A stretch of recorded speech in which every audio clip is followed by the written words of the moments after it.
Hello everybody. एक बार फिर से आपका स्वागत है आपके अपने यूट्यूब चैनल पर जिसका नाम है सक्सेस हरियाणा। तो देखिए आपके लिए एक बड़ी अपडेट लेके आया हूँ।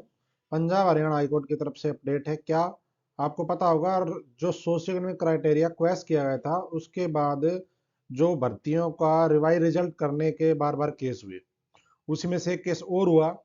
और अभी तक एचएसएससी ने रिवाइज रिजल्ट नहीं किया, लेकिन बार बार एचएसएससी एफिडेविट देती है कोर्ट में हर केस में कि वी आर इन प्रोसेस, हम प्रोसेस में है और कर देंगे, डिस्पोज ऑफ केस करवा देती है। अब एक और केस आया है और इसका फाइनल डिसीजन आ गया है। ठीक है, यहाँ पे देखो 13 तारीख का वैसे डिसीजन है, अब तक मेरे हिसाब से बात पहुंची नहीं होगी। दो केस थे इसमें, क्या CWP 32,977 का आशीष कुमार का, और एक था 33,004 पुष्पा कुमारी यादव का। ये दो केस थे। अभी देखो इसमें कौन कौन सी भर्तियों को जो है शामिल किया गया। एडवोकेट कौन है? मजलिस खान, जिसने ये वाला केस नीरज वाला जीता था, वही वकील है ये, मजलिस खान। ठीक है जी, दोनों केस में यही वकील थे और सरकार की तरफ से ये थे। चलो, अब यहाँ पे देखो हरप्रीत सिंह बराड़ जस्टिस जी की जो है उसमें ये जो केस था, और बता दिया भाई डिस्पोज नंबर, यानी कि इनको डिस्पोज किया गया है।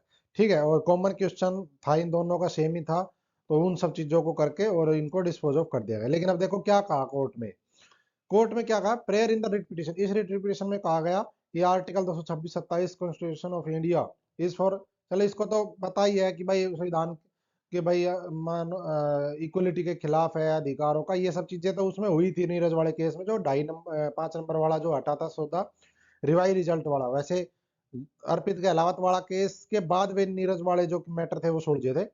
तो नीरज वाले केस में क्या था, पुरानी भर्तियों के ऊपर था वो, कि भाई जो भर्ती ये बिजली बोर्ड वाले इसकी थी, इनमें रिवाइज करने को लेकर के, यहाँ पे देखो इन्होंने कहा है, ये वाला यहाँ से पढ़ो डायरेक्ट, कि category number 26 further is the writ, देखो for questioning the setting aside the final result dated 3/9/2020, ये क्लर्क का रिजल्ट था, ध्यान देना, ये क्लर्क का रिजल्ट था इस डेट में जो आया था। ठीक है जी, and remaining final result dated ये for the post of clerk, ये फिर बाद में रिवाइज किया गया था, वो क्वेश्चन वाला रोड़ा था उस टाइप से।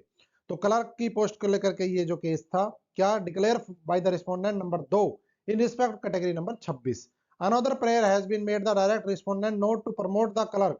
दूसरा केस क्या था इसी का, कि जो क्लर्क लगे हुए हैं उनको प्रमोट ना किया जाए बिना रिवाइज रिजल्ट किए, ये दूसरा केस था। और इसी तरह का एक केस और लगा था, एक सिंगला सिंगला लड़का था, पूरा नाम मुझे याद नहीं आ रहा उसका, वो अंकुर सिदार एडवोकेट का था। एक केस वो लगा था, उसमें भी यही चीज थी कि भाई प्रमोट ना किया जाए, इसमें भी सेम था।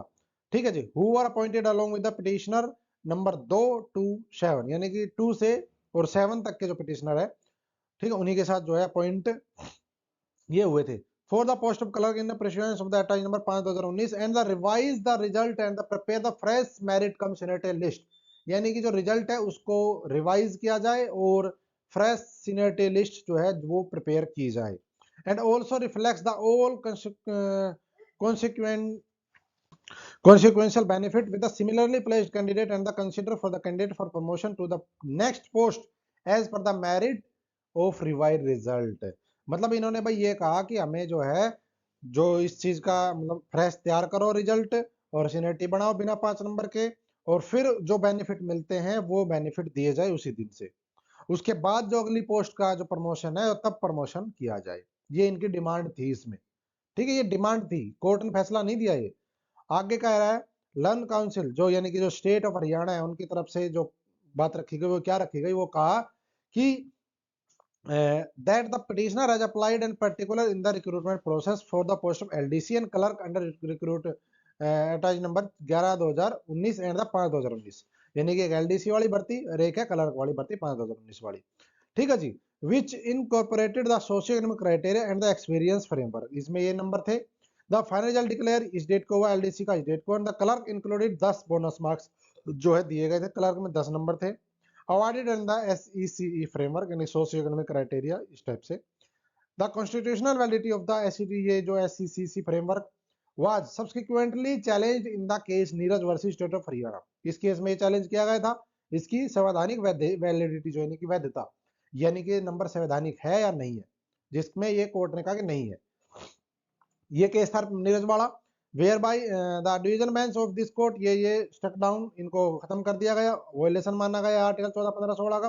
ठीक है, the court further directed to state the recruitment agency to revise the, यानी कि जो एचएसएससी है, कोर्ट हरियाणा सरकार है, वो कोर्ट में कह रही है कि डिवीजन बेंच ने कहा था कि भाई आप इनको जो है रिजल्ट को जो रिवाइज करो और इसका जो है रिजल्ट दोबारा से तैयार करो, ये कह रखा ऑलरेडी।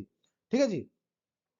फिर बाकी का ये लीगल नोटिस जो है, लीगल नोटिस 6/10/2025 को जो इनने भेजा, किसने, जो पिटिशनर की तरफ से जो है लीगल नोटिस भेजा गया 6 अक्टूबर 2025 को, लेकिन उसके ऊपर कोई एक्शन नहीं लिया, रिवाइज रिजल्ट नहीं किया।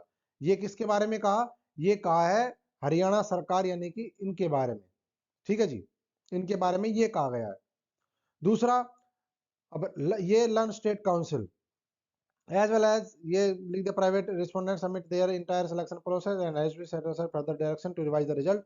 The respondent are in the process of revision of result and is petitioner fall with the revised result of selected candidate, they would be offered appointment letter.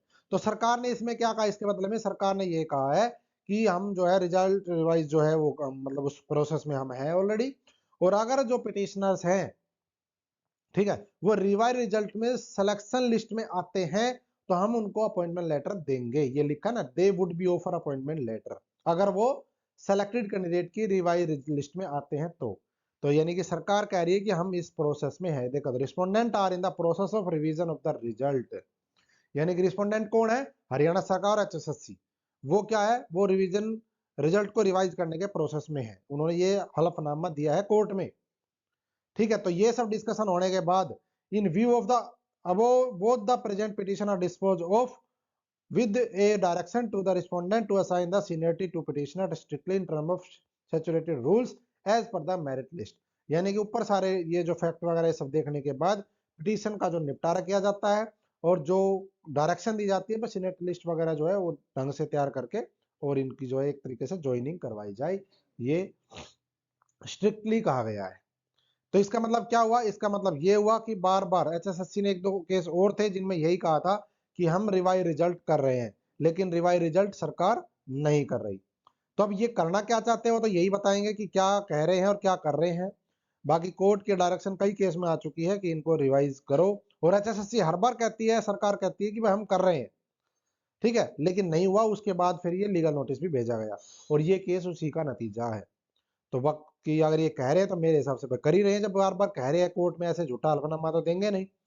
तो अब जो होगा देखेंगे आगे क्या होता है। तो यही अपडेट थी कि भाई एलडीसी और क्लर्क वाली भर्तियों के ऊपर जो रिवाइज करने की जो डिमांड है वो कोर्ट में एचएसएससी ने कही कि हम कर रहे हैं। तो जो भाई मेरे से कई बार पूछते हैं कमेंट में, मैसेज में, किसी रिवाइज होगा नहीं होगा, तो मैंने ये कहा भाई देखो, होगा नहीं होगा वो तो पता नहीं, बाकी कोर्ट ने डायरेक्शन दी हुई है, अब इसके ऊपर कोई आगे अपील करता है क्या करता है वो देखो। बाकी जो लगे हुए कैंडिडेट है उनकी तरफ से कुछ भी नहीं किया गया, ठीक है, इन केसों में कुछ भी नहीं किया गया, वो बैठ के तमाशा देख रहे हैं और फिर कहते हैं कि यार वीडियो बना दी, ऐसा कर दिया वैसा कर दिया। ठीक है, हकीकत है कुछ भी नहीं किया लगे हुए कैंडिडेट्स ने, अपनी बात तक नहीं रखी उसमें जाके। ठीक है जी, तो धन्यवाद, जय हिंद, जय भारत, जय हरियाणा। आपका दिन शुभ, वीडियो को लाइक और शेयर कर देना।